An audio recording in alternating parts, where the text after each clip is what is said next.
Assalamualaikum warahmatullahi wabarakatuh. Perkenalkan, nama saya Nina Nabila Yusuf Melani dengan judul C1 C021150. Penyusunan hasil penelitian, pembahasan, kesimpulan, dan saran itu dalam judul untuk tugas metodologi penelitian. Penyusunan hasil penelitian, laporan penelitian adalah uraian tentang hal-hal yang berkaitan dengan proses kegiatan penelitian. Dengan demikian, istilah laporan penelitian bukan hanya tentang langkah-langkah yang telah dilalui oleh peneliti saja, tetapi juga latar belakang permasalahan, kerangka pikir, dukungan teori, dan lain sebagainya yang bersifat memperkuat makna penelitian yang dilakukan. Penulisan laporan merupakan rangkaian kegiatan penelitian yang sangat penting dan menentukan dalam suatu kegiatan penelitian, karena tujuan utama dari penelitian ilmiah adalah untuk menemukan kebenaran atau kebenaran relatif, menyusun teori atau pengetahuan baru.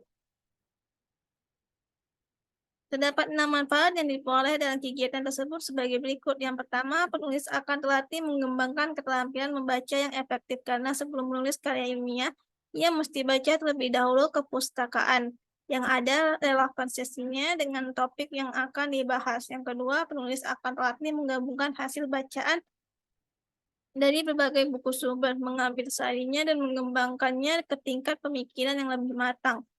3. Penulis akan berkenalan dengan kegiatan perpustakaan seperti mencatat bahan bacaan dalam katalog pengarang atau katalog judul buku.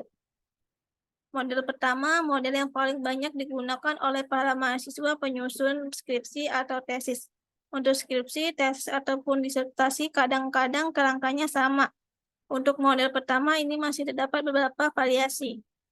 Model kedua, laporan penelitian yang wujudnya tidak seluas dan sekomprehensif skripsi, tesis, ataupun disertasi. Misalnya laporan penelitian pesanan bagi para dosen atau bukan mahasiswa yang diselenggarakan oleh DPPM, pusat atau balai penelitian di universitas, institut, atau jenis perguruan tinggi lain.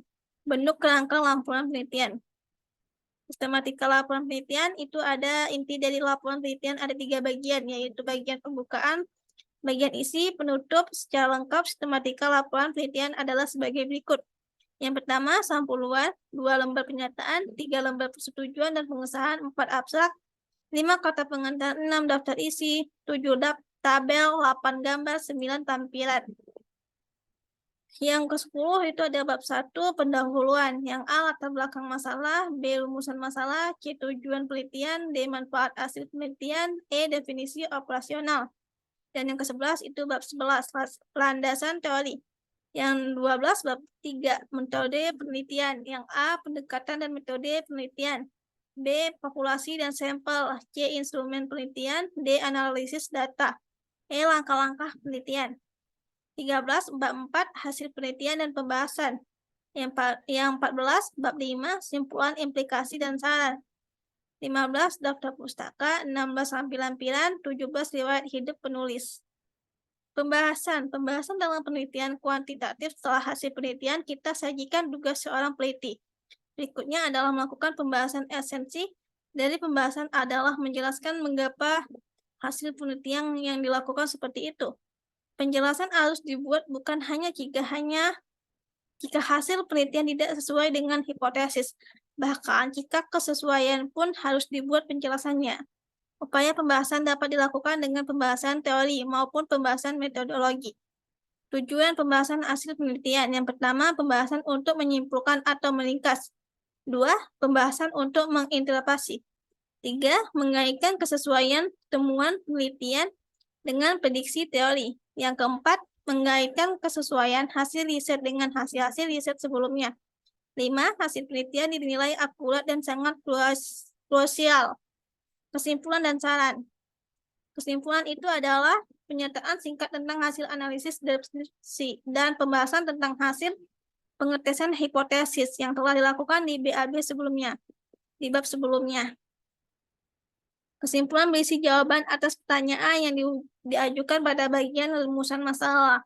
Saran itu adalah rekomendasi yang ditulis setelah kesimpulan dapat ditujukan pada pembuat kebijakan, kepada para pengguna hasil penelitian yang bersangkutan, kepada peneliti berikutnya, dan kepada pemecahan masalah di lapangan. Tujuan kesimpulan itu adalah untuk memberikan kesempatan dan informasi kepada para pembaca guna mengetahui secara cepat tentang apa hasil akhir yang diperoleh dari penelitian yang telah dilakukan. Yang kedua, fungsi kesimpulan untuk menjawab rumusan masalah atau berupa hasil pengajuan hipotesis yang didapatkan dalam bab pendahuluan.